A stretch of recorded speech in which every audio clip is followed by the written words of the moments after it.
and we are back on Air Rec Radio. That was probably the longest and best interview we've ever done, and I hope Ron will come and do our show as often as possible. Please check out his website and his show. fireandadjust.com. Yes, and that's where you can find it, and then you can find it on iTunes. It's highlighted in the new and noteworthy section.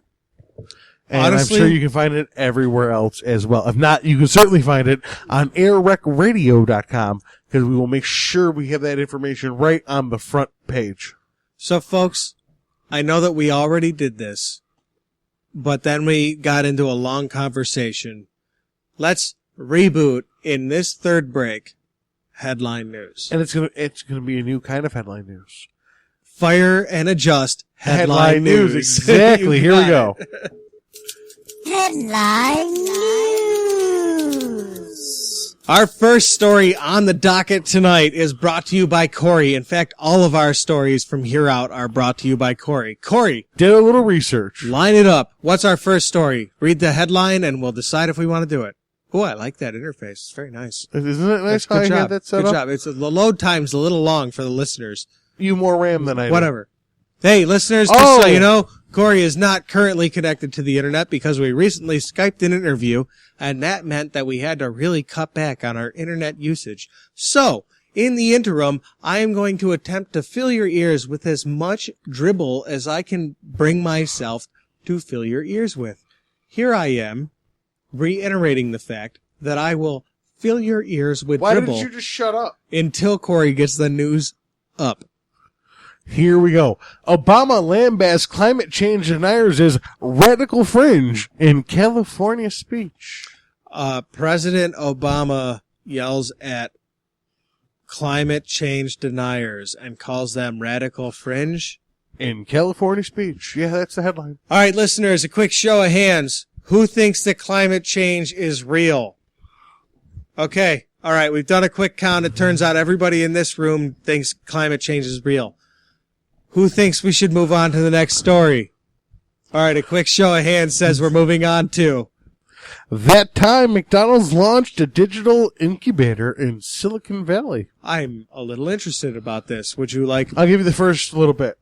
The fast food joint with over 300 billion served just opened shop in San Francisco's Tenderloin neighborhood. The twist is that making digital products, not hamburgers. McDonald's is making digital products instead of hamburgers. The company's tech hub at 658 Market Street has reportedly already hired a few engineers from PayPal, Facebook, AOL, and Yahoo, and they're looking to hire at least 20 more. Do you think that they offered them more money per hour or better benefits? Maybe both. Much like Starbucks and a few other fast food joints, the company has already jumped into testing digital payments in the U.S. McDonald's. Also got into the World Cup fever this year with a downloadable augmented reality app posted right on their French fry packaging. Oh my gosh. Corey, since it's headline news, we should probably tell people the World Cup is going on and it's bankrupting Brazil. We might get to that. Moving on. All right. In another story. That's the... Oh, it's the New York Times. Zombie ship to come home from space. Oh my god, is this about that stupid ship that they reached with a fucking Atari 2600? Is this bullshit? Is the story you're about to regale me this fucking horseshit story about some fucking satellite they recently were able to interact with because somebody had a Commodore 64? That's pretty much, that's it. They had the operating system has been deleted from the NASA databases, and nobody knows how to communicate with the machine. So they, when it came back in contact range, they figured out they've made an old ass computer work. So they're going to communicate with the satellite and have it redirect itself back to Earth, and we're going to use it as a teaching. I'd like to point out that that we're referring to is a civilian company. Yeah. Not NASA-backed. I think that this story has a lot of cool in it. I think it's really cool that, like, a private group was like, oh, we have the equipment to communicate with this old-ass satellite. Is it going to benefit humanity greatly? Probably not. But is it still a pretty cool thing that we can do? Super Banana, I hope, is the next story. Super Banana to face first human trial. This is from the Associated Foreign Press. A super-enriched banana genetically engineered to improve the lives of millions of people in Africa will soon have its first human trial, which will test its effect on vitamin A levels. Vitamin A levels, Australian researchers said on Monday. The project plans to have special banana varieties enriched with alpha and beta carotene, which the body converts to vitamin A, growing in Uganda by 2020.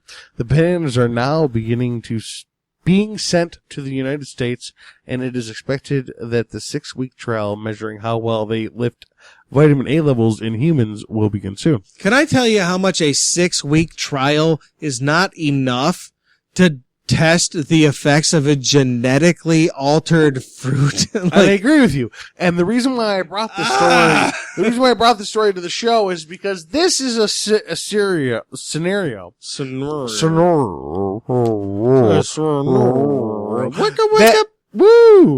That maybe a little forced evolution, maybe even a little genetic modification might, if we can figure it out, if we could test it long enough, be a good thing. A 6-week trial on genetic modification. You're right. 6 weeks is ridiculous. Genetic. Do you know that you are continually, from the time you're born till the time you die, you are continually remaking your genes. Your cells are continually copying those genes. Every time a cell is born. And they make a copy of a copy of a copy. We've all seen multiplicity, and if you haven't, don't waste your time seeing it. Number 4 was a little slow. That's what you need to know. I'm just saying, Michael Keaton was a better Batman than he was a clone. DJ. You're right. Long story short, 6 weeks, not an appropriate amount of time to test a mass-produced banana. Not even close. But it is an idea that I just wanted to bring to the table, that maybe a little start with the right heart. Now, this isn't like what you would say is Monsanto as a who's this? Money-bearing. Is this Chiquita? I don't know where their financing is coming from, but this is from the perspective of the scientists who are working on trying to make the world better by making the food we eat better. Now, mind you, they might be making a mistake, or they might be taking it too far, or they might be funded by the wrong people. But this is a little bit of a perspective of the people who think they're trying to help, and they might be just maybe in the wrong ways, or, as time will tell, in right ways that could be done differently. Back to the story. The project plans to have the special bananas varieties. I already did that. The bananas are now being sent to the United States, and it is expected that the 6-week trial. I already did that too. Good science can make. That's what it is. Thank you. Good science can make a massive difference. Hereby enriches. Good science can make a massive difference, hereby enriching staple crops such as Uganda's bananas with provitamin A and providing poor and substance farming populations with nutritionally rewarding food, end quote, said project leader Professor James Dale. Okay. At this point, I would like to express a potentially controversial point of view. And get it on, brother. We're making some podcasts tonight, boy. Get it. There are currently 7.25 billion people. Yes, sir. How will vitamin-enriching bananas really solve that problem? Let me ask you a question. It's not necessarily to solve the problem, it is working towards supporting the 20-some-odd billion this planet should support, supposing we farm properly. Now I agree with I agree with that. I agree that, like, if we're willing to forego enough of our natural freedoms, this planet could support 20 billion. But wouldn't it be better if we could reach an equilibrium with our home planet? 12. I'm okay with it. 9 sounds nice. I'm okay with 12. As long as we figure it out. We figure it out. If you had all the math done for 12 and we're like, no, we could do this. And I was like, oh my gosh, you're right. We could do this. I would agree with you on 12, but I would like to push for 9. That's good enough. I think technology will bring us further than that, but I see where you're going with it. Isn't 7.25 enough? Do we really need to be... Okay. I would think that the majority of the world's population, I might be wrong, and somebody could, I don't know, get a hold of us at airbrickradio.com and or the Twitter or the Facebook, and tell me that I'm wrong, but I would think that the majority of the population would happen between the latitudes of warmth. Dear Tropical areas. .com. I would say that the warm areas probably have the best populations, especially tropical areas. True story. They I would do think have that dense would be populations. You're right. Where do bananas grow? In those same populations. So if we could enrich the food that those people were eating to help their health in place of hygiene and Western modern medicine, wouldn't that, if we could do it without side effects, if we could do that, wouldn't that be something you'd want to hear? Here's my counterpoint. Bring it to me. How does a 6-year trial really quantify what that's going to do? 6-week trial. 6 years, I'd be willing to listen. I'm sorry. You know what? I meant 6 week. How is that going to quantify the long-term effects on the stomach biome? Specifically, you're correct. The stomach... I don't agree with you. I don't disagree with you. Our stomach biome is something that we've really only started to learn about. And if you start changing... The flora, that is our... The flora. Yeah. Now listen, if you start changing the vitamin concentrations in the fruit that most people eat, I'd be willing to bet that most human beings will eat a banana in their lifetime. If you change... But safely, what if we could make that better? Isn't that something you'd sign up for? Not... If we could do it safely. Not if we only quantified safely on a 6-week term. I think we disagree with that. Well, I can't come down from that. I cannot come down. I just can't. I can't conject from that because there is no result to conject from. And I understand your point of view, and there's no evidence to prove 6 weeks is 6 weeks, dude, but it doesn't dictate your stomach flora. Your stomach flora, your biome, has more to do with you than you have to do with you. So quick synapse. There may be times where genetically modified food, with the right heart and mind, might be a good thing for people and or the planet. Give me a yes or no. Will this keep more people alive? Yes. Is that better for humanity? At the moment? Not necessarily. At the moment, probably. At the moment? No, we could do with less.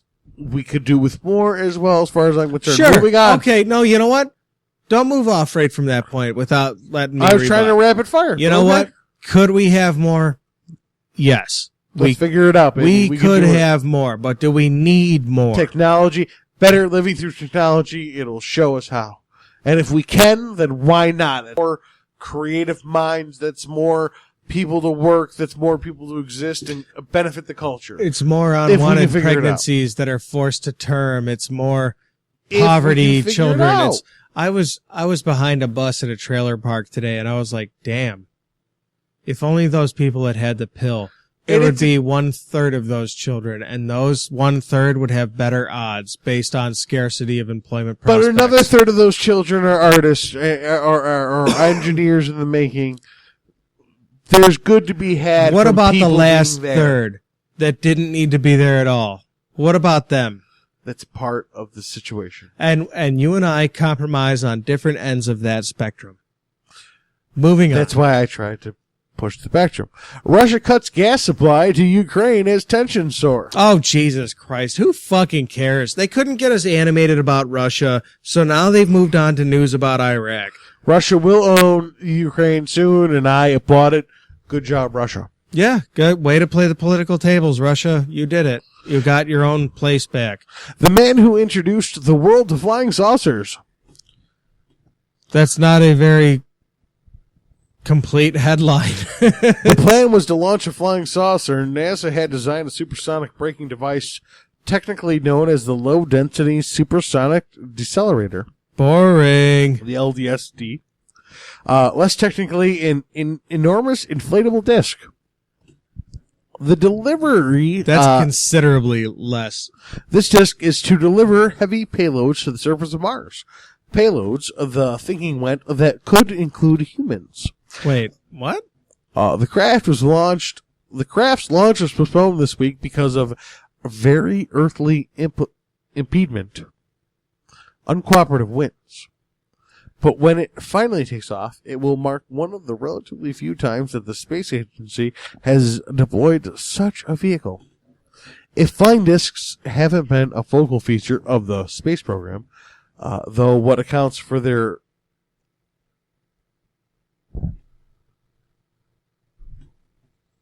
ubiquity in our imagination. Oh God, I'm sorry. It's not in our I didn't know you didn't know. I didn't know. Why are the spaceships of Star Trek and Star Wars and Independence Day shaped the way they are? Why, if saucers are relatively rare in science, have they been such a long-standing element of science fiction? Oh, well, that's a good question. Why is it that there are so many more spectrums than just the electromagnetic, but that's the one we think about most? That's a fair point. How could that be relevant given those terms? According to the science as we understand it, that traveling through space, there would be no preferred shape.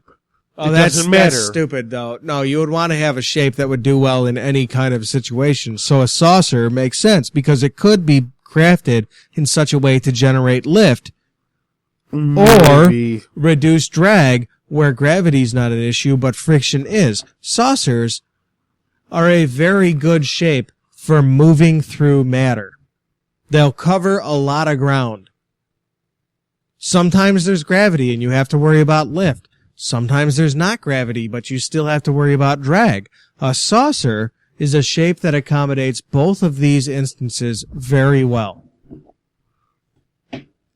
So literally, we're going to have flying saucers in the near future headed towards Mars. That makes perfect sense. Next story.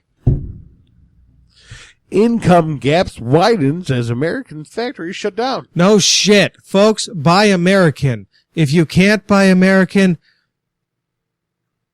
buy American anyway. I don't really have better advice than that. And I'm do your best. Buy what you can, American. And I'm at least reading the first paragraph because I read it and I was like, ah!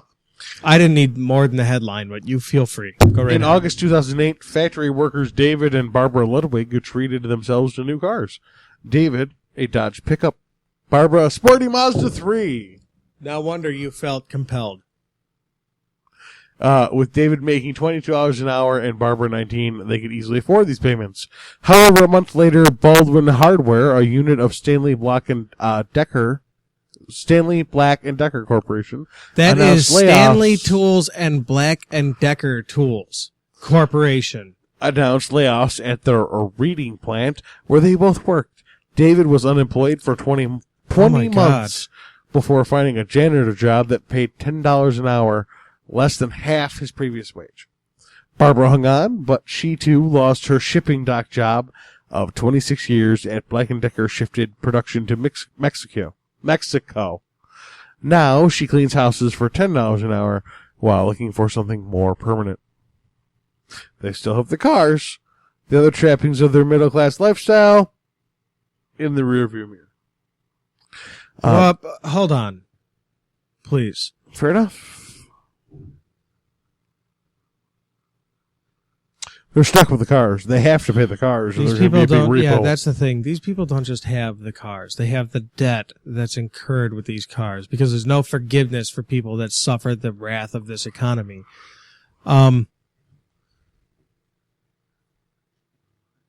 Stanley Tools has gone so far as to you can buy yellow and black Stanley Tools at Big Lots, at Dollar General, at Family Tree, at Walmart. They're the poor man's handy tool. You cannot not buy Stanley Tools. I'm a Snap-on guy, and fuck, I have Stanley Tools. Black & Decker? To the untrained ear, that's the name of the household power tool. Black & Decker. To people who don't know, Black & Decker is the name of the household power tool. They invented the screw drill. You know what the problem is? We raised up a whole generation of people that don't know what tools are for. They think tools are things that specialists own. And so subsequently, the layman doesn't feel the need to own tools anymore, and so doesn't go to Sears and Roebuck, doesn't go to Kmart, doesn't go to Walmart, Dollar General. You and me are not the common person when it comes to tools because we both worked in the automotive industry, so we've had exposure to tool working people. You think my wife knows how to use a circular saw? You think she would even go out and buy one? No, she would pay a professional if it wasn't for me. Yeah. Oh, yeah, absolutely. There's a problem with that.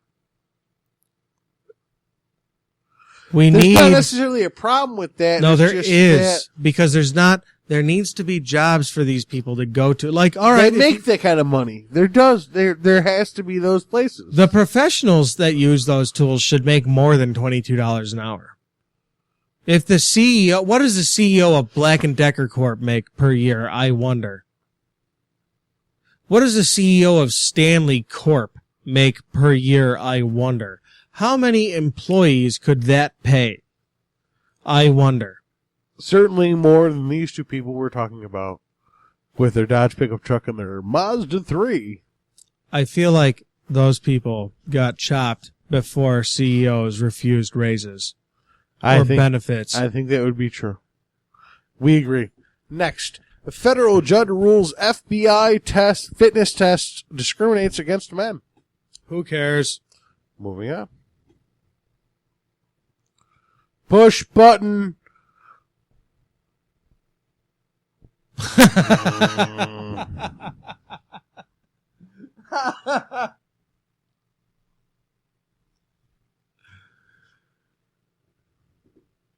Starbucks to provide free college education to thousands of employees.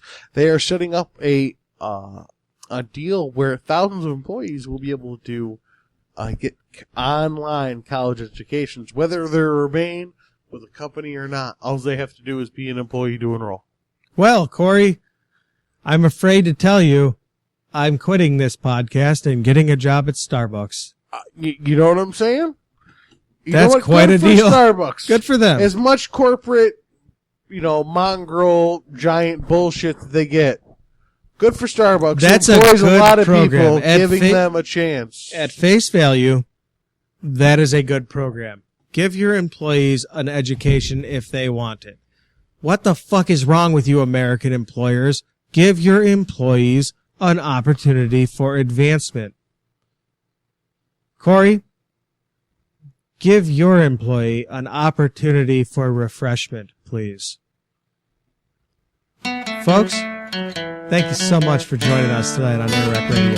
God, this has been a fun episode. This has been a terrific episode to record. I hope you've enjoyed it too. Good night, everybody. The sun rising high. There's nothing to do around here. And if there was, well, I wouldn't try. Taking my comforts, taking good care of me. Sitting down in my easy chair, taking a sip of my sassafras tea.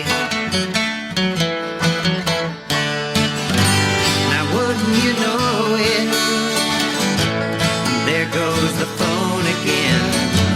It's probably just another wrong number, but someone tried to sell me something I can't even see. Well, I got the solution. Deal with this insanity. Just sit down in my easy chair and take a big sip of my sassafras tea.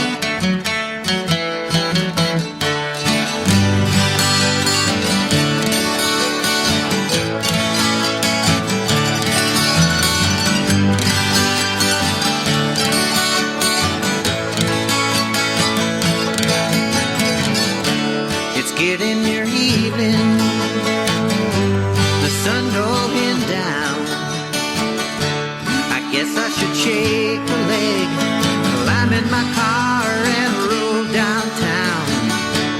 Check out the city lights, all decked out in a tux and a tie. But I'm sitting in my easy chair, taking a sip of my sassafras tea.